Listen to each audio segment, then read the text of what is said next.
تو حضرت ذنون مصری نے فرمایا من اراد التواضع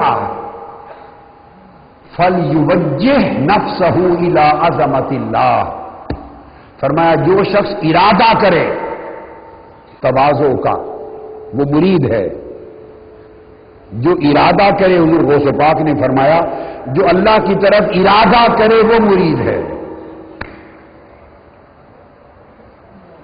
اب میری بات سمجھ گئے؟ اور یہ بھی ذہن میں رکھ لیں، جو ہاتھ میں ہاتھ دے کر بیعت کرتے ہیں یہ سنت طریقہ ہے اور مستحب ہے، شریعت میں واجب نہیں ہے۔ یعنی مرید ہونے کے لیے ہاتھ میں ہاتھ دینا واجب نہیں ہے،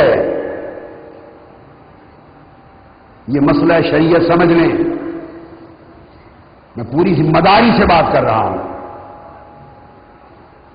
مرید ہونے کے لیے ہاتھ میں ہاتھ دینا یہ جو طریقہ ہے یہ واجب نہیں ہے، یہ طریقہ سنت اور مستحب ہے، اکابر کے اسلاف کے طریقوں میں ہے، سنت و مستحب ہے، مگر شرط نہیں ہے مرید ہونے کی کہ کسی کے ہاتھ میں ہاتھ دیں تو تب آپ کی ارادت ہوگی اور مرید بنیں گے ورنہ نہیں ہوں گے، ایسی کوئی شرط ہاتھ میں ہاتھ دینے کا لفظ بتا رہا ہوں کتب تصوف میں، کتب سلوک میں، کتب طریقت میں، دنیا میں کہیں ایسی شرط نہیں ہے، یہ واجبات میں نہیں ہے۔ ارادہ کر لیا جس کی طرف مرید ہو گئے بس۔ اور آپ اگر ہاتھ میں بہت سے لوگ ہیں کہ کسی کے ہاتھ میں ہاتھ دیا اور دل نہیں مانا تو کیا وہ مرید رہا؟ ہاتھ دیا اور دل نہیں مانا، بعد میں دل پھر گیا تو وہ ہاتھ دینے کا فائدہ کیا؟ دل پھر گیا تو مرید نہ رہا۔ تو پتہ چلا کہ مرید ہونا یا نہ ہونا ہاتھ سے نہیں دل کے ارادے سے ہے۔ دل سے ارادہ کر لیا جس سمت مرید ہو گیا، اور پھر تمسک ہے۔ میں پھر دوہرا رہا ہوں تاکہ کوئی غلط فہمی میں مبتلا نہ ہو، ہاتھ میں ہاتھ دینا بیعت سنت ہے، اسلاف کا طریقہ ہے، برکت کا ایک طریقہ ہے، مگر یہ ارادت اور مریدی کے لیے واجب نہیں ہے۔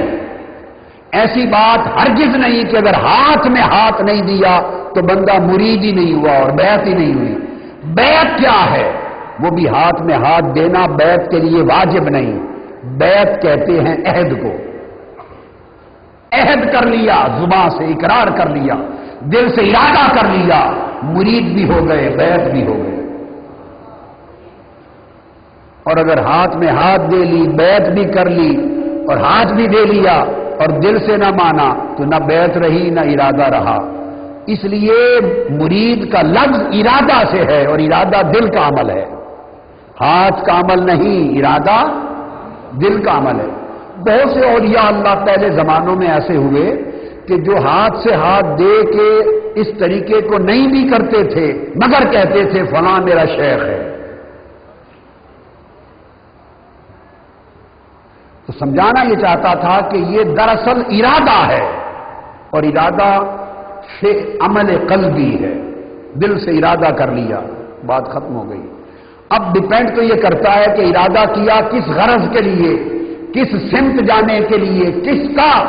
اگر بندہ اپنا ارادہ کروائے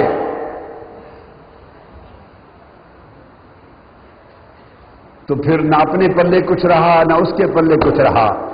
ارادہ تو یہ ہے کہ بندہ مولا کا ارادہ کروائے، مدینے کا ارادہ کروائے اور عرش کا ارادہ کروائے، یا ارادہ گنبد خضرا کا ہو یا ارادہ صاحب عرش اولا کا ہو۔ ارادے دو ہیں، اور اہل اللہ اور اولیاء دنیا کے ارادوں کو اسی سمت لگانے کے لیے تشریف لائے۔ تو فرمایا جو ارادہ کر لے اللہ کے حضور بندگی کا، تواضع کا، انکساری کا، عبدیت کا، فَلْيُوَجِّهْ نَفْسَهُ إِلَىٰ عَظَمَةِ اللَّهِ، تو پھر وہ اپنے نفس کو، اپنی جان کو اللہ کی عظمت کی طرف متوجہ کر لے، یہ مرید ہو گیا۔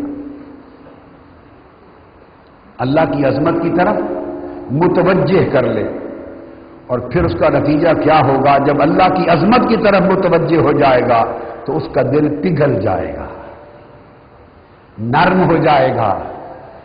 اور یہ بات بڑی توجہ طلب ہے، دین کی خدمت کرنے والے لوگ، ان کے لیے اکثر شکایت